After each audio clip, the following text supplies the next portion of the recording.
Hello everyone, I am Smriti Tripathi and today we are starting with the very first chapter of Macroeconomics class 12, that is Circular Flow of Income. So without wasting the time, let's begin with the chapter. The first part of chapter is about the introduction, and what introduction says? The unlimited and recurring wants of human beings have made the production process a continuous process. जैसे कि हमें पता है कि हमारी जो wants होती हैं, हम इंसानों की जो वॉन्ट्स होती हैं वो अनलिमिटेड होती हैं, जिसका कोई अंत नहीं हो सकता, और रिकरिंग होती हैं, बार बार रिपीटेड। इन्हीं अनलिमिटेड और रिकरिंग वॉन्ट्स की वजह से जो प्रोडक्शन प्रोसेस होता है वो कंटिन्यूअस बनता है। भाई अगर वॉन्ट्स हमारी कभी ख़त्म ही नहीं होंगी और बार बार अराइज होंगी तो प्रोडक्शन प्रोसेस जो है वो कंटिन्यूअसली चलता रहेगा, क्योंकि हम बार बार चीज़ों को क्या करेंगे, डिमांड करेंगे। तो यहाँ पर सिंपल इस लाइन का मतलब यही है कि अनलिमिटेड और रिकरिंग वॉन्ट्स की वजह से प्रोडक्शन प्रोसेस कंटिन्यूअस रहता है। In this process, different factors of production like land, labor, capital and enterprise are combined together for production of goods and services. भाई अगर कोई प्रोडक्शन प्रोसेस है तो उसको पूरा करने के लिए किन्हीं चीज़ों की ज़रूरत पड़ेगी, और वो चीज़ें होती हैं आपकी फैक्टर्स ऑफ प्रोडक्शन। वो चीज़ें जो प्रोडक्शन प्रोसेस को पूरा करने में मददगार होती हैं वही हैं हमारी फैक्टर्स ऑफ प्रोडक्शन। और वो फैक्टर्स ऑफ प्रोडक्शन क्या है? लैंड है, लेबर है, कैपिटल है और एंटरप्राइज है। लैंड वो जगह हुई भाई जहाँ पर हम कोई प्रोडक्शन प्रोसेस को स्टार्ट करेंगे, उसको हम फैक्ट्री भी मान सकते हैं। अब भाई हमारे पास ज़मीन अवेलेबल है या कोई फैक्ट्री अवेलेबल है, तो भाई उसमें काम के लिए या उसमें काम करने के लिए हमें किन्हीं लोगों की ज़रूरत पड़ेगी, वो लोग कहलाएंगे आपके लेबर। अब अगर कोई काम कर रहा है किसी भी जगह पर जाकर, तो भाई वो काम क्यों करेगा? वो इस सोच के साथ काम करेगा कि in return I will get something. भाई हर पर्सन को मोटिवेशन की ज़रूरत है। कोई भी व्यक्ति काम करता है तो वो इस माइंडसेट के साथ काम करता है कि मुझे इन रिटर्न में कुछ मिलेगा। तो ये हमारा जो थर्ड चीज़ हुआ वो हुआ आपका कैपिटल फैक्टर्स ऑफ प्रोडक्शन के रूप में, जो कि लेबर को मोटिवेटेड रखने का काम करेगा। और हम सब ये जो फैक्टर्स ऑफ प्रोडक्शन है मिलजुल कर काम किस लिए कर रहे हैं? किसी एंटरप्राइज़ को बनाने के लिए कर रहे हैं, जो कि फ्यूचर में जाकर प्रॉफिट अर्न करने का काम करेगी। तो जब हम इन फैक्टर्स ऑफ प्रोडक्शन को कंबाइन कर देते हैं, that is your land, labour, capital and enterprise, तो वो टुगेदर किस चीज़ में रिजल्ट करते हैं? किसी भी गुड्स एंड सर्विसेज के प्रोडक्शन में रिजल्ट देते हैं। Now firms produce goods and services with collective efforts of factors of production supplied by household sector. अब ये जो factors of production है वो आते कहाँ से?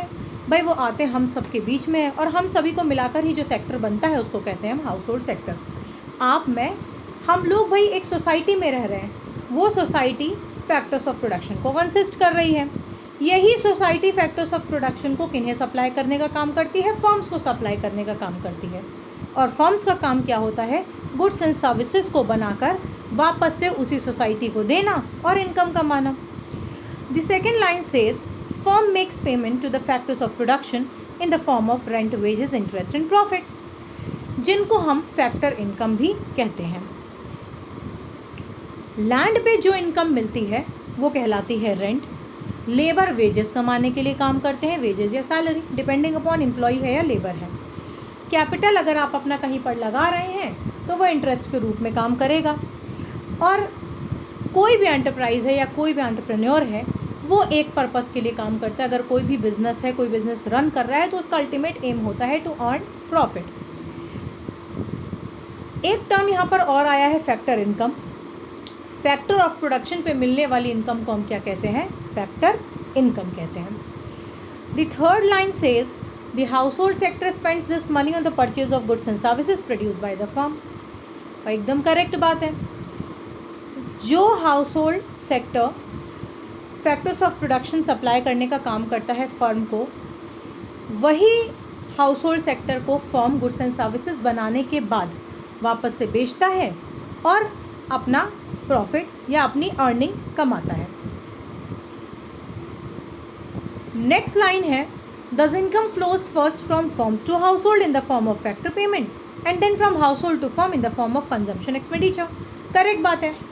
जब फैक्टर्स ऑफ प्रोडक्शन हाउसहोल्ड से फर्म की तरफ बढ़ते हैं तो इन रिटर्न उनको मिलता है क्या? पेमेंट उनके काम के लिए, जो कि कहलाया फैक्टर पेमेंट।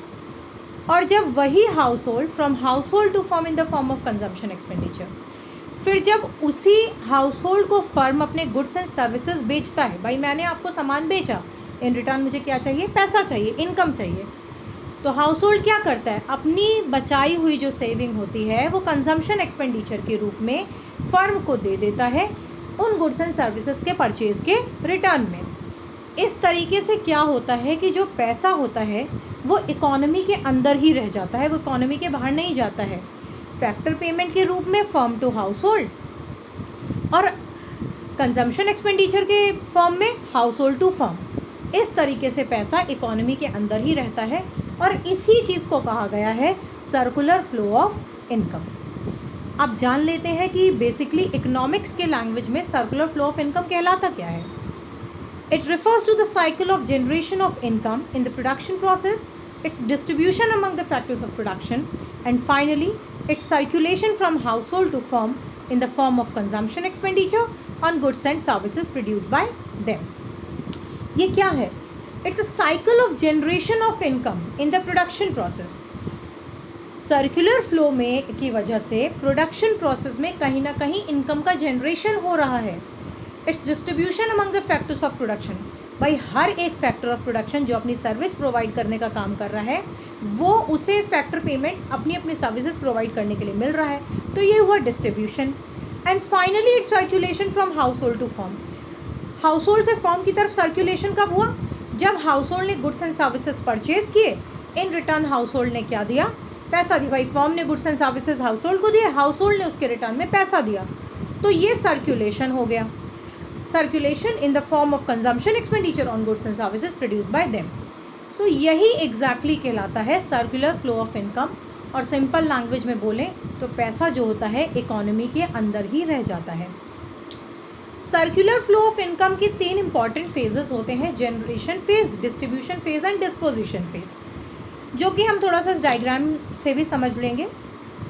जनरेशन फेज वो फेज होता है, in this phase firms produce goods and services with the help of factors services। इस फेज में जब factors of production house hold से फर्म की तरफ बढ़ते हैं गुड्स एंड सर्विसेज को बनाने के लिए, वो कहलाया आपका जनरेशन फेज। सिंपल सी बात, हाउस होल्ड से फर्म की तरफ फैक्टर्स ऑफ प्रोडक्शन बढ़े, that is land, labour, capital and enterprise entrepreneur, उन्होंने अपनी सर्विसेज प्रोवाइड की, ये क्या कहलाया? Generation phase. किस लिए सर्विसेज प्रोवाइड की? गुड्स एंड सर्विसेज को बनाने के लिए, या सिंपल लैंग्वेज में समझें गुड्स को बनाने के लिए, कमोडिटी को बनाने के लिए, प्रोडक्ट को बनाने के लिए। Distribution phase involves the flow of factor income, rent, wages, interest and profit from firm to household. अब भाई किसी भी व्यक्ति ने अपनी सर्विस प्रोवाइड की है तो इन रिटर्न उसको कुछ ना कुछ चाहिए, जो कि रेंट, वेज, इंटरेस्ट और प्रॉफिट के रूप में मिल रहा है। भाई रेंट, वेज, इंटरेस्ट, प्रॉफिट, इसमें टर्म दिख रहे हैं लेकिन ये सब जा तो रहा है मनी के रूप में। ये है आपका distribution phase. And disposition phase, in this phase the income receive by factors of production is spent on the goods and services produce by firm. भाई अब जो हमारे गुड्स एंड सर्विसेज बन के तैयार हैं उनको वही हाउस होल्ड सेक्टर से लोग खरीदेंगे, तो जब हम उन चीज़ों को खरीदने के लिए पैसा लगाएंगे वही चीज़ कहलाएगी disposition phase. So in this way, income generated in production units reaches back to production units and makes the circular flow complete. आज एक टॉपिक और कंप्लीट करेंगे, that is the stock and flow. The concept of stock and flow are used frequently in macroeconomics. Macroeconomics के बहुत ही easy term आप कह लीजिए है और बहुत scoring terms भी है stock and flow. Some of the macro variables relate to stock while others relate to flow. Therefore, it is important to understand their meaning so that variables can be categorized as stock or flow. देखो stock के लिए एक बहुत simple सी बात होती है particular point of time, और flow के लिए होती है over a period of time. Point of time और पीरियड ऑफ टाइम ध्यान में रखोगे तो स्टॉक फ्लो में कन्फ्यूजन कभी नहीं होगा। Stock variable refers to that variable which is measured at a particular point of time. जिस चीज़ को हम पर्टिकुलर पॉइंट ऑफ टाइम पे मेजर करेंगे वो कहलाएगा स्टॉक। सिंपल समझो, जैसे stock of good as on 31 January 2019, it means stock variables are not time dimensional, ये टाइम डायमेंशनल नहीं होते हैं। Some of the examples are national wealth, national capital, money supply etcetera. वहीं अगर हम बात करें फ्लो वेरिएबल की, तो फ्लो वेरिएबल वो वेरिएबल होते हैं जो कि over a period of time measure किए जाते हैं। जैसे कि पूरे जनवरी के मंथ में हमारे पास कितना प्रोडक्शन ऑफ गुड्स हुआ, या 2018 में बर्थ रेट क्या था, या national income in the year 2018। जो लंबे समय के लिए देखा जाए, और सिंपलेस्ट लैंग्वेज में बताएं, जो लंबे समय के लिए देखा जाए दैट इज़ फ्लो, जो छोटे समय के लिए देखा जाए दैट इज़ स्टॉक। एक एग्जाम्पल है इसका, थोड़ा सा और समझेंगे। The amount of water in a tank is the quantity of water in the tank at a given period of point of time. On the other hand, water flowing into the tank from a tap is a flow of water being added to the tank per unit of time. The total number of houses as on December 31st, 2018 is a stock concept, while the number of houses constructed during the year 2018 is a flow variable. कुछ और example देते हैं, like today's date is 11 September. So कोई particular stock 11 सितंबर को कितना है, that is stock.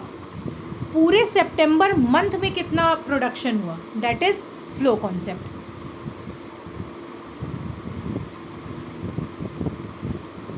Stock flow का difference समझ लेंगे। Stock variable refers to that variable which is measured at a particular point of time. देखो मैंने बार बार ये बात बोली कि पॉइंट ऑफ टाइम और पीरियड ऑफ टाइम पे फोकस करिए तो स्टॉक और फ्लो का कन्फ्यूजन कभी नहीं होगा। स्टॉक टाइम डायमेंशनल नहीं है।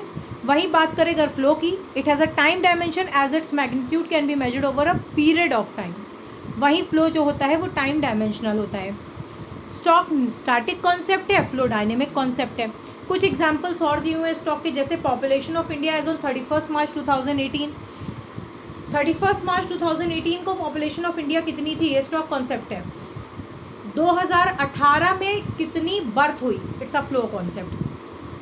Total number of Maruti cars in Delhi, ये total number of Maruti cars in Uttar Pradesh. वहीं बात करें Maruti cars manufacture during January 2019 is a flow concept. Money supply that is money in circulation, वहीं एक्सपेंडिचर और transactions in money. National wealth, national income and quantity of wheat stored and quantity of wheat produced. तो यहाँ पर आज हमने stock flow cover किया है, circular flow of income क्या होता है उसकी मीनिंग देखी है। टाइप्स ऑफ सर्कुलर फ्लो कल हम कवर करेंगे नेक्स्ट वीडियो में अपने। Till then thank you, and if you like the video do give it a thumbs up और शेयर। इन केस कुछ डाउट है या आपके और कोई टॉपिक्स हैं जिसमें मैं आपका डाउट क्लियर कर सकती हूँ तो प्लीज़ कमेंट सेक्शन में मेंशन कर दीजिएगा। Other than that I am trying कि मैं पर्टिकुलर हर एक सब्जेक्ट आपका लूँ, 12th 11th का, और एक पूरी प्लेलिस्ट रेडी करूँ। So if it will be possible for me तो मैं ये चीज़ करूँगी। And also class 9th and 10th की इकोनॉमिक्स के वीडियोज़ भी मैं जल्दी ही पोस्ट करूँगी। Till then thank you so much.